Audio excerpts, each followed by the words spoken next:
Hello everyone and welcome to this sort of special episode. Today I would like to talk about a few things.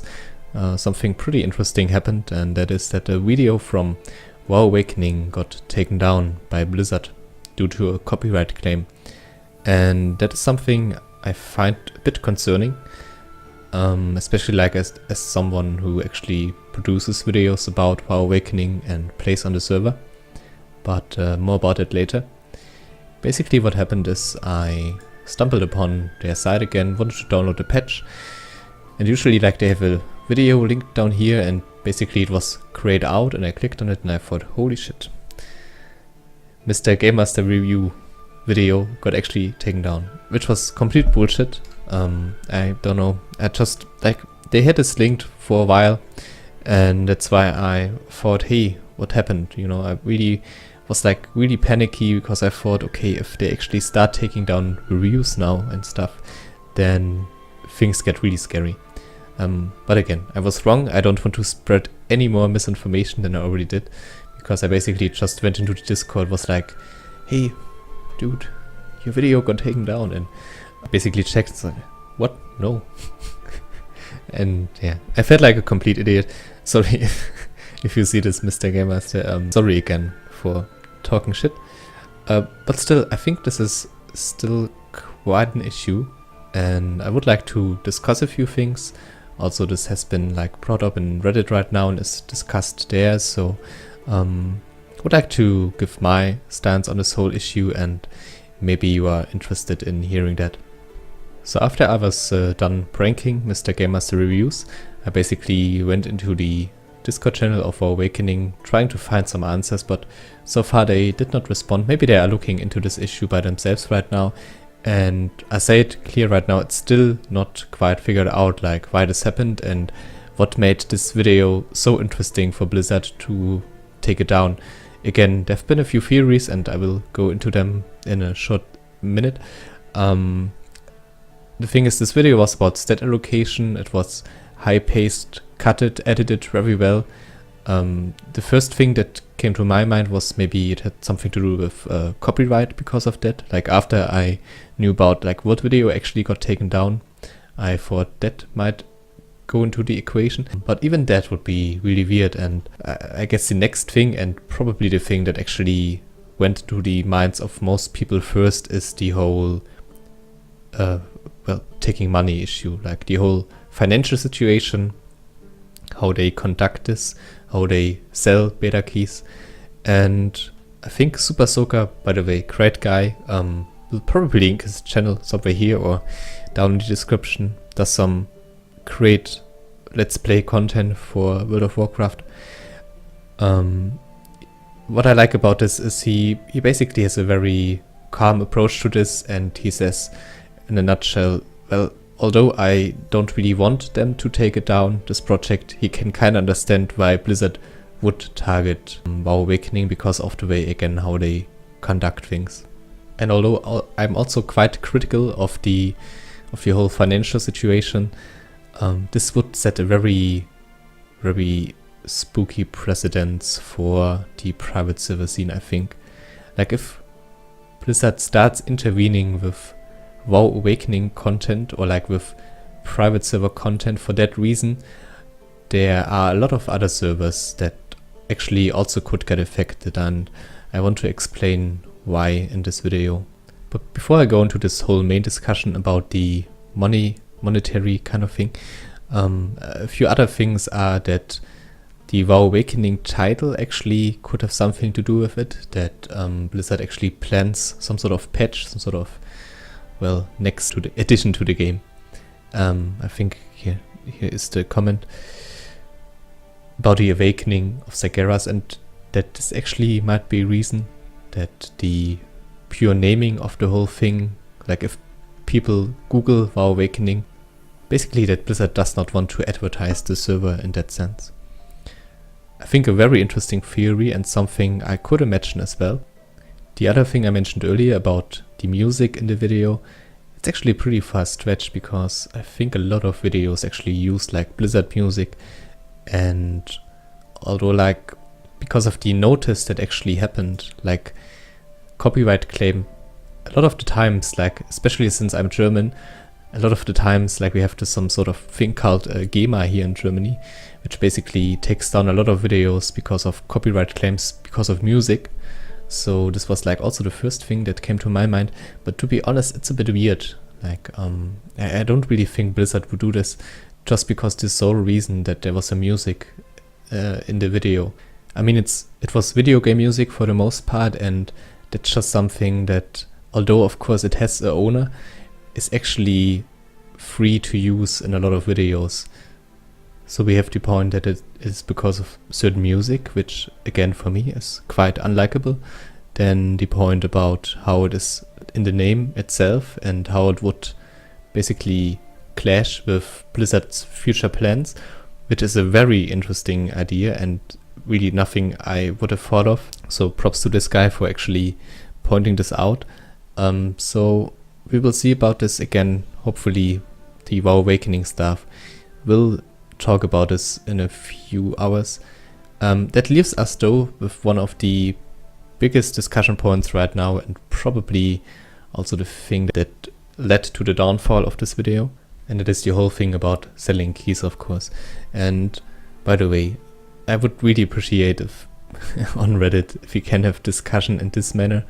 This is like the prime example of, I think, how you should conduct stuff like this. And this is pretty much especially like what is wrong with the Reddit right now. I mean, I can understand that there's some frustration, but as soon as money is involved, I don't know, a lot of people, and especially the WoW servers Reddit, just go completely nuts. Like, as soon as there's some profit, you have to face a lot of sell-out comments, or, well, that there's an issue with that, and that's something really interesting, especially, and I think this is the thing I would like to discuss with you the most in this video. This comment right here, it got my attention. Why on earth wouldn't you want it taken down? They are literally selling Blizzard products. Can I start writing the next Harry Potter novel? Now this is interesting. If you take this example, and like private servers that aim for a Blizz-like experience actually like writing Harry Potter novels? Like, if WoW Awakening writes the next thing and basically switches up things and does something new, like, but with the same kind of basics there are, like with the same kind of universe there exists. Really, I just want to stress this out in on this kind of example. Then basically Blizz-like servers actually like are, I don't know, Harry Potter and the Sorcerer's Stone, like the first thing, vanilla, right? So you might say, yeah, maybe okay, maybe that's right, but the big difference is that they don't actually take money for it, or they don't actually sell those books. And this is a discussion I've seen come up time and time again, and it actually kind of amazes me, like how the perception in this kind of issue varies so much, like from person to person and from server to server as well. I think you can see one of the main issues here, at least they start with those bathing in money.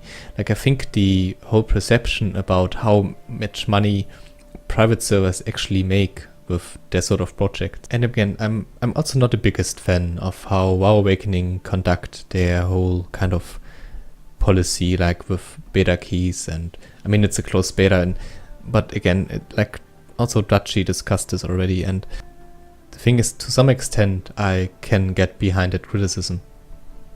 But with the recent events of Elysium, basically, I think it was just yesterday, asking for money in the private server community, which is, like, for me, that's totally fine. I have no issues with that. I think if you have to maintain a server, especially like with such a flood of people, and you have a staff, and you have to do PR, and you take also a risk for yourself, and all that stuff, I have no issue whatsoever with this. What I'm trying to address here are people that actually think it's okay for the one thing, but like go completely nuts against the other. Same thing with Nostarius versus Chronos 2. Like on Chronos, there's this sort of, you can't even call it a cash shop.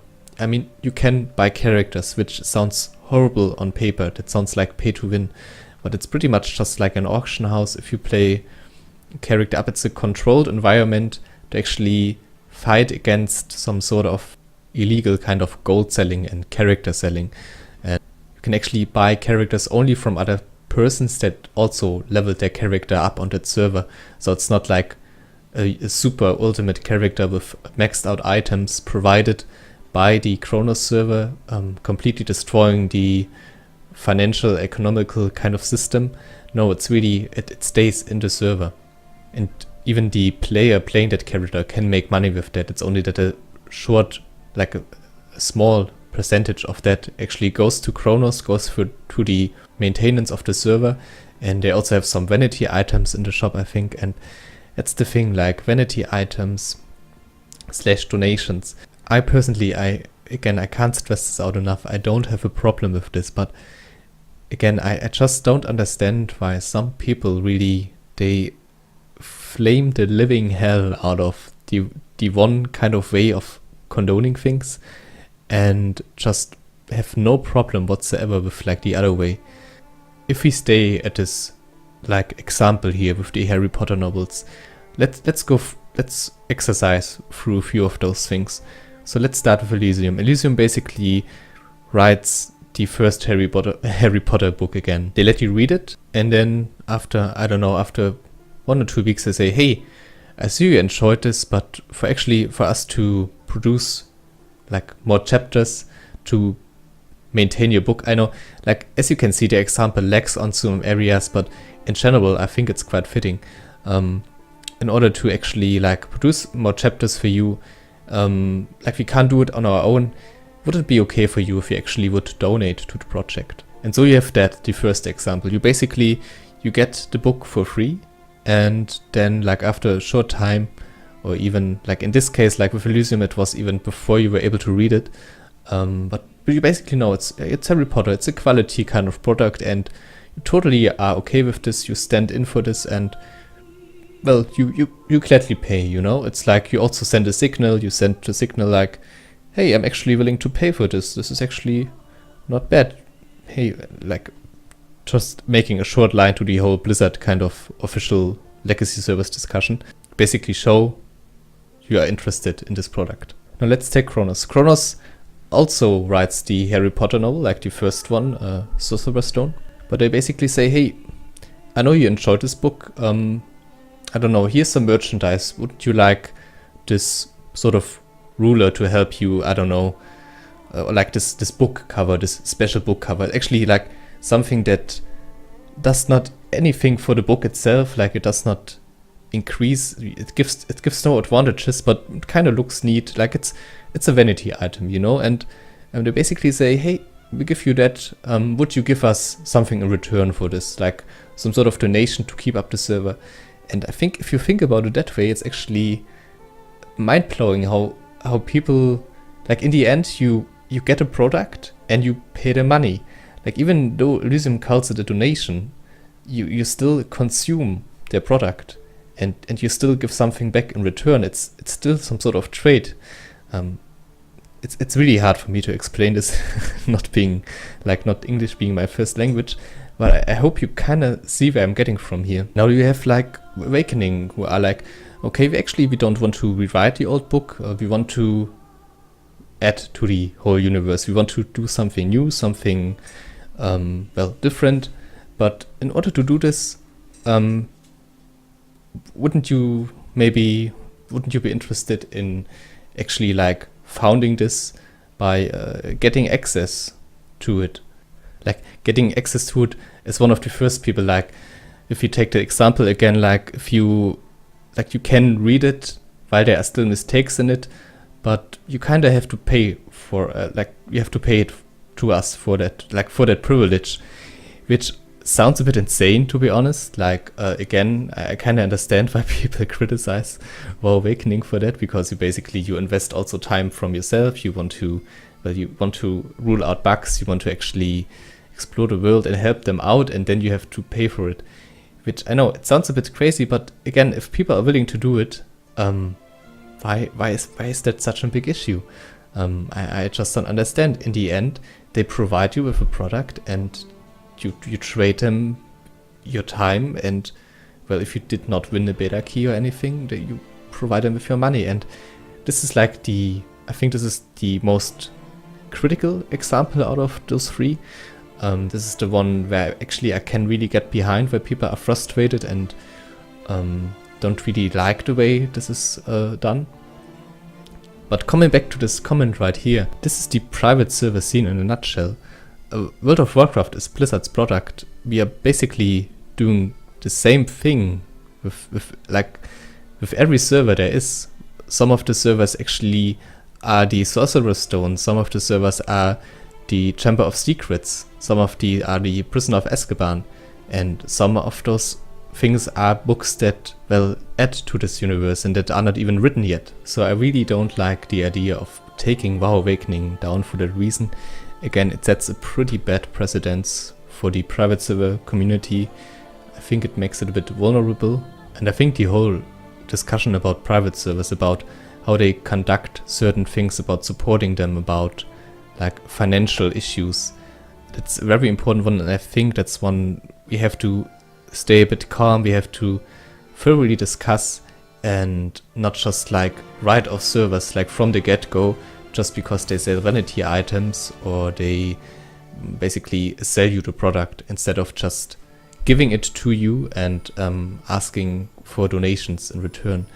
The biggest point people will take from this, like from this whole discussion I just introduced, is that they think that servers that actually include those vanity items, that actually sell you the servers, are doing this like for very profitable reasons. Like, I think there's a notion in the community that thinks that servers that do this kind of thing actually get a shit ton of money, but I don't think that's the case, to be honest. And I think it's more like they do it more like for upkeeping the server.